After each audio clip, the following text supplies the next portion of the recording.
सध्या संपूर्ण भारतामध्ये कोरोना व्हायरसच्या वाढत्या प्रादुर्भावामध्ये देशाचे पंतप्रधान नरेंद्र मोदी यांनी संपूर्ण देशामध्ये जनता कर्फ्यू लावण्याबाबत निर्देश दिले होते।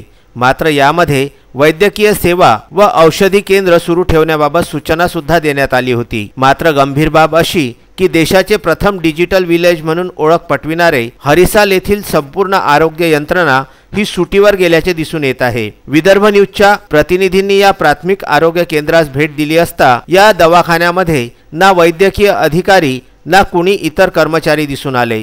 संपूर्ण दवाखाना हा खाली दिसून आला।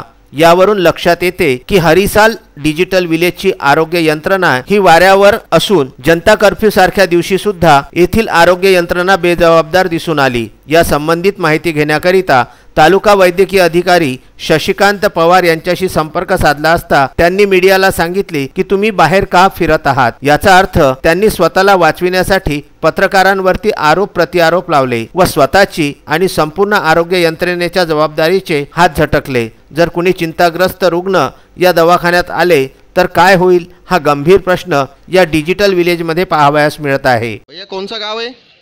डिजिटल हरिसाल। यहाँ पे दवाखाना चालू है क्या? अभी तो टोटल बंद दिखाई दे रहा है। डॉक्टर है क्या अंदर? कोई भी नहीं दिखाई दे रहा है। कोई भी दिखाई नहीं दे रहा है। नहीं। कोरोना व्हायरसला अनुसरून संपूर्ण देशामध्ये जनता कर्फ्यू लावण्यात आले होते आणि या जनता कर्फ्यूमध्ये संपूर्ण देशामध्ये दुकाने प्रतिष्ठाने सगळे बंद ठेवण्यात आले होते। मात्र यामध्ये थोडा शिथिलता देऊन मेडिकल आणि दवाखाने हे चालू ठेवण्याबाबत निर्देश देण्यात आले होते। सध्या आपण मेळघाटच्या डिजिटल विलेजमध्ये उपस्थित आहोत आणि या ठिकाणी जो प्राथमिक आरोग्य केंद्र आहे तो आपल्याला पूर्णपैकी बंद दिसून येत आहे। कोणत्याच प्रकारचे वैद्यकीय अधिकारी आणि इतर कर्मचारी या ठिकाणी दिसून येत नाही। मी तस्मीन शेख, विदर्भ न्यूज, मेळघाट। आता या गंभीर बेजबाबदारीवर वरिष्ठ आरोग्य प्रशासन कोणती कार्यवाही करते याकडे सर्वसामान्य जनतेचे लक्ष लागले आहे। धारणी तालुक्यातल्या हरिसाल येथून तस्मीन शेख यांचा विदर्भ न्यूज करिता हा खास वृत्तांत।